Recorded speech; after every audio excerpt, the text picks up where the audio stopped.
நாளை காலை வரை நான் உன் விருந்தாளிதான் என்னை பக்குவமாக.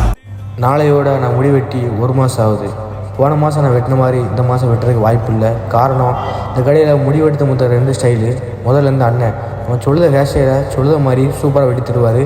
அடுத்த அந்த டொக்குமெண்ட்டை தாடி அவன் சொல்லுத வேஷையில் நல்லா வெட்டுறதுங்க பேரில் என்னமோ செஞ்சு விட்ருவார். எப்படியாச்சும் நம்ம இன்றைக்கி இவர் கையில் இருந்து தப்பிச்சிடணும். என்னோட கணிப்புப்படி நம்ம அண்ணன் ஃபஸ்ட்டு முடி வெட்டுவாங்க. நம்ம அண்ணன்கிட்ட ஏறினா தான் இந்த டொக்குமெண்ட்டை தாடியிலேருந்து நம்ம இன்றைக்கி தப்பிக்க முடியும். அதுக்கு முக்கியமான ஒரு விஷயம் இருக்குது. இந்த ஆட்டுக்குட்டி மாதிரி இருக்க இவனை முதல்ல ஏற விடாமல் தடுக்கணும். அபு ஃபர்ஸ்ட் நான் முடி எடுக்கிறேன் சரியால? அது எப்படி போனதை நீ தான் ஃபர்ஸ்ட் வெட்டின, நான் தட்டும் போ. இந்த கிறுக்கனை எப்படி மண்டே கழுவுன்னு தெரியலையே. இல்லை மண்டை ரொம்ப ஊறுதல பொறுவா இருக்குல்ல, நான் வெட்டிக்கிறதோம்ல. அழாத வெட்டிக்க இருக்கணும். அப்பா எப்படியோ நம்ம நினைச்ச மாதிரி கண்டிப்பாக நடக்கு. என்னது இது? இந்த தாடி வச்ச டொக்கு முதல்ல முடி வெட்டி முடிச்சிட்டாரு. அபு நீ ஃபர்ஸ்ட் முடி வெட்டுப்பா சரியா?